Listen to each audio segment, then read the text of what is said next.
Auzubillahiminash-shaytanir-rajim. Bismillahir-rahmanir-rahim. Assalamu alaikum students, how are you all? I am your English teacher and this is your English book. In last lecture we have completed our first unit. हमने अपना first lecture complete कर लिया था. आज हम इसका unit number 2 जो कि एक पोएम है वो स्टार्ट करेंगे. ठीक है. सो आपकी स्टोरी का नेम है इन मॉर्निंग ड्यू, मतलब सुबह में ओस, मतलब सुबह के वक्त जब शबनम के कतरे गिरते हैं तो वो क्या खूबसूरती और आंखों को क्या तरावत बख्शते हैं. बेसिकली हम उसके बारे में पढ़ेंगे.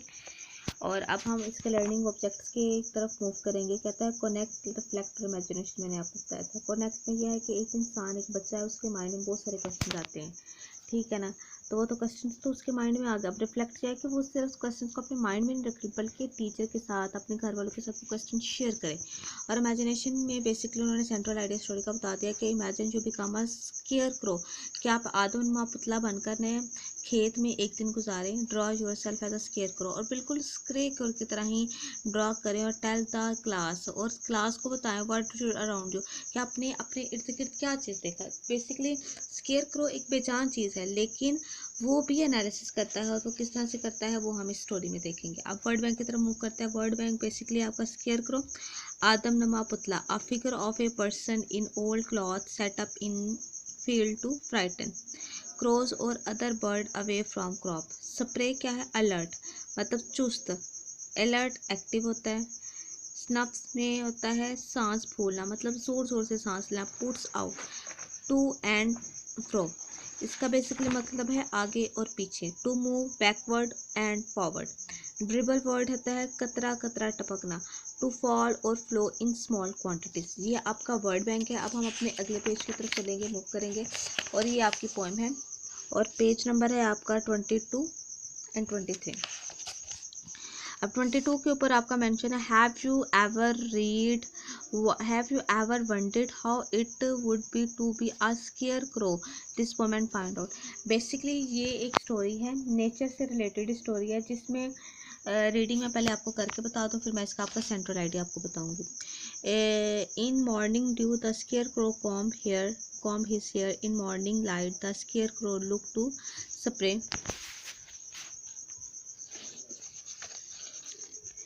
You know he's had a good night's sleep. He is now in a fitter state to spy on shouting monkeys and the porcupines. Porcupines होता है कांटेदार जानवर.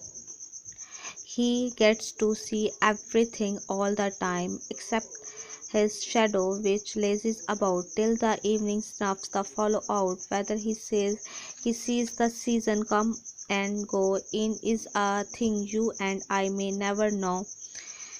But busy as he is, he keeps an eye on all the birds traffic passing by. Some questions always bother him. Bother होता है जहमत देना.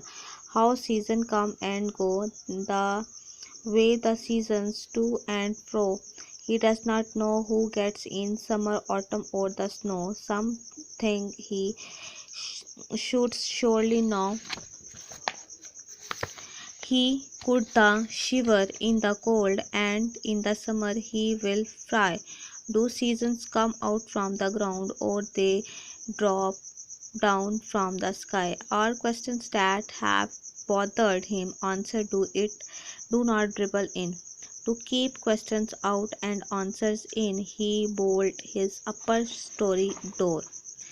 Then he wondered why on earth his head goes round in circle for, while seasons circle round and round like oxygen on a threshing floor.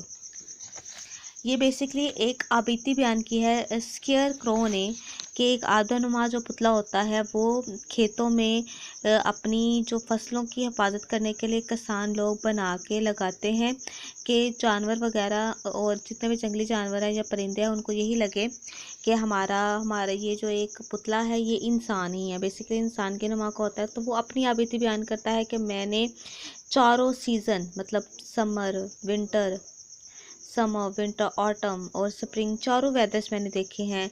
गर्मियों में मैं पिघला हूँ, सर्दियों में मुझे सर्दी भी लगती है। मैं सुबह का सूरज उगते हुए देखता हूँ, शाम का सूरज मैं तलु होते देखता हूँ। तो मेरे पास मैंने बहुत सारी चीज़ों को नोट किया हुआ है कि जब सुबह के वक्त सूरज निकलता है तो ओस के जो शबनम के कतरे हैं वो फूलों पे कैसे गिरते हैं और कितना हसीन मंजर होता है।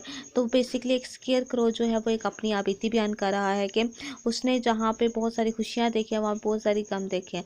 और हाँ, चूँकि एक बेजान है तो वो कुछ बयान नहीं कर सकता, अपनी फीलिंग्स को शो नहीं कर सकता। तो ये बेसिकली एक सेंट्रल आइडिया है इसका, और उसने अपनी बीती बयान की। ये बहुत ही ईजी स्टोरी है और आपने अच्छी तरीके से इसकी रीडिंग करनी है और आपको थीम इसकी समझ आती होगी।